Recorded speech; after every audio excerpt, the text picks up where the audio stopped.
হঠাৎ যদি মিষ্টি খেতে মন চায়, বাইরে কিনে খাওয়ার কোনো প্রয়োজন নেই। বাড়িতে থাকা সামান্য কিছু উপকরণ দিয়েই তৈরি হয়ে যাবে এরকম একটা মজাদার নরম তুলতুলে একটা মিষ্টি।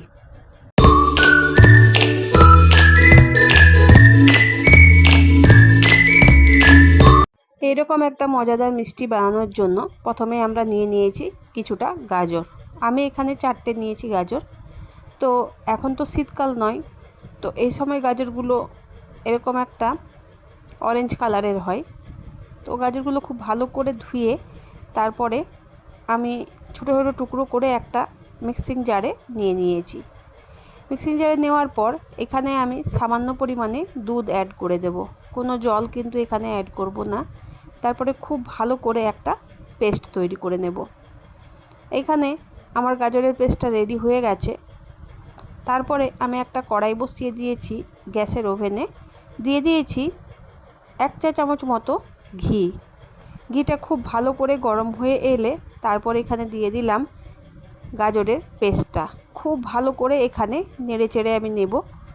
গাজরটা ভাজা ভাজা একটু হয়ে গেলে মিক্সিং জারটা ধুয়ে আরও একটুখানি আমি গাজরের যে বাকি অংশটা ছিল সেটাও অ্যাড করে দিলাম। মিক্সিং জারটা কিন্তু আমি এখানে জল দিয়ে ধুইনি, এখানে দুধ দিয়েই আমি কিন্তু পুরো জিনিসটা করেছি। তারপর এখানে দিয়ে দিলাম 1/2 কাপ মতো সুজি অ্যাড করার পর এখানে ঘন ঘন অনবরত নাড়তে হবে।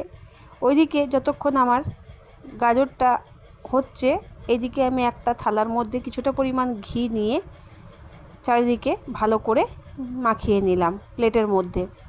আর এদিকে আমার গাজরটাও কিন্তু ভালো করে শুকিয়ে এসেছে। খুব ভালো করে এখানে জলটা কিন্তু আমি শুকাইনি, মানে যে দুধটা ছিল সেটা কিন্তু আমি শুকাইনি, একটা জলজলে ভাব সেটাই কিন্তু আছে। তারপর আমি এখানে প্লেটের মধ্যে সেই গাজরের পেস্টটা হয়ে গেছে, এখন সেটা প্লেটের মধ্যে ভালো করে আমি ছড়িয়ে দেব, ঠান্ডা করে দেব। ঠান্ডা হতে দেব যতক্ষণ না ভালো করে ঠান্ডা হয়, মানে যতক্ষণ না আমরা হাত দিতে পারছি সেরকমভাবে কিন্তু এখানে ঠান্ডা করে নিতে হবে। তো দেখো আমি একটা চামচের সাহায্য নিয়ে প্লেটের চারিদিকে আমি কিন্তু গাজরের পেস্টটা ছড়িয়ে দিলাম।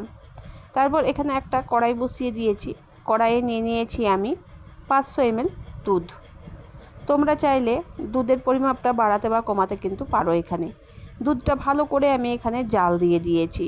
খুব ভালো করে এখানে দুধটা জাল দিয়ে দেওয়ার পর এখানে আমি মিশিয়ে নেব একটা 10 টাকা প্যাকেটের গুঁড়ো দুধ। তো গুঁড়ো দুধটা কিন্তু অবশ্যই এখানে মেশাতে হবে, কারণ দুধটা আরও একটু পরিমাণে ঘন করার জন্য এখানে আমাদের গুঁড়ো দুধটা মেশাতে হবে। আবারও খুব ভালো করে এখানে আমি জাল দিয়ে দিলাম। তারপরে এখানে দিয়ে দিয়েছি আমি কিছুটা পরিমাণে কাজু। তোমরা চাইলে এখানে আমন্ডও কিন্তু ব্যবহার করতে পারো। কাজু দেওয়ার পর দুধটা আবার কিন্তু অনবরত ঘন ঘন কিন্তু নাড়তে হচ্ছে আমাকে। তারপরে এখানে দেখো চলে এসেছি, এদিকে আমার গাজরের যে পেস্টটা ছিল সেটাও কিন্তু ঠান্ডা হয়ে গেছে। আমি কিন্তু হাত দেওয়ার মতো ঠান্ডা করে নিয়েছি এখানে। তারপরে খুব ভালো করে পেস্টটা কিন্তু এখানে আমি মাখিয়ে নিচ্ছি। তো তোমরা এইভাবে একবার বাড়িতে বানিয়ে দেখবে কত সুন্দর পরিমাণে এই মিষ্টিটা হয় খেতে। আর সব সময় আমাদের যদি মিষ্টি খাওয়ার প্রয়োজন হয় তাহলে আমরা তো বাজার থেকে কিনে খেতে পারি না, তাই বাড়িতে থাকা সামান্য কিছু উপকরণ দিয়েই ঝটপট করে এই রেসিপিটা বানিয়ে নেওয়া যায়। এখানে দেখো আমি দুধের মধ্যে 1/2 কাপ মতো চিনি অ্যাড করেছি। আর যে গাজরের পেস্টটা ছিল সেখান থেকে আমি ছোট বল বানিয়ে আমি কিন্তু দুধের মধ্যে দিয়ে দিয়েছি। দেখলাম আমি ট্রাই করে যাতে সেই বলটা ফেটে যাচ্ছে নাকি, কিন্তু এখানে বলটা ফেটে যায়নি, তোমাদেরকে দেখিয়ে দিলাম বলটা কিন্তু গোটায় আছে। আজকের এই রেসিপিটার নাম হচ্ছে গাজরের রসমালাই। কেমন হয়েছে রেসিপিটা তোমরা তো দেখতেই পাচ্ছ, তো কমেন্টে অতি অবশ্যই জানিয়ে দেবে রেসিপিটা কেমন হয়েছে। তারপর দেখো এখান থেকে গাজরের যে পেস্টটা আছে সেটা তো ঠান্ডা হয়ে গেছে, মাখা হয়ে গেছে ভালো করে। ছোট ছোট বল কিন্তু আমি এখান থেকে বানিয়ে নেব। এরকম সাইজের বল বানাতে পারো তোমরা, এর থেকে ছোটও বানাতে পারো, আবার এর থেকে কিন্তু বড়ও বানাতে পারো। আমি আমার যেরকমভাবে ইচ্ছে সেরকমভাবেই কিন্তু এখানে বানিয়ে নিচ্ছি। তবে খুব যে একটা ছোট করেছি তাও নয়, আবার খুব যে একটা বড় রেখেছি তাও কিন্তু নয়, মিডিয়াম সাইজ রেখেই কিন্তু এখানে আমি সব বলগুলো বানিয়ে নেব। এই রেসিপিটা দুর্দান্ত রেসিপি হয় আর সামান্য কিছু উপকরণ দিয়েই তৈরি হয়। রেসিপিটা বাড়িতে যদি বানিয়ে রাখা যায় তাহলে কোনো গেস্ট যদি বাড়িতে আসে তাকেও কিন্তু এই মিষ্টিটা তাকেও খেতে দেওয়া যায়। তো বন্ধুরা, এরকম করে সব বলগুলো কিন্তু আমি ফুটন্ত দুধের মধ্যে ছেড়ে দেব। আর কিছু বল আমার রেডি করতে একটু দেরি হয়েছিল, তাই গ্যাসের ওভেনটা আমি বন্ধ করে দিয়েছিলাম। তারপরে আবারও কিন্তু কিছু বল আমি এখানে অ্যাড করে দিলাম। খুব ভালো করে এখানে মিশিয়ে নিচ্ছি। মিশিয়ে নেওয়ার পর আবার একটুখানি ফুটতে দিয়ে এখানে তৈরি হয়ে যাবে আমাদের গাজরের রসমালাই। খেতে দুর্দান্ত স্বাদের একটা ইউনিক রেসিপি। তোমরা কিন্তু অবশ্যই বাড়িতে এটা ট্রাই করো। আমি খুব ভালো করে এখানে মিশিয়ে নিলাম। আর কালারটা কি সুন্দর এসেছে দেখো। আমি কিন্তু কোনো কালার অ্যাড করিনি এখানে। গাজরের যে নিজস্ব একটা কালার, সেটাই কিন্তু এই দুধের মধ্যে ফুটে উঠেছে।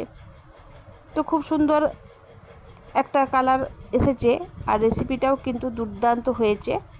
তারপর আরও একবার ফুটিয়ে নিলাম।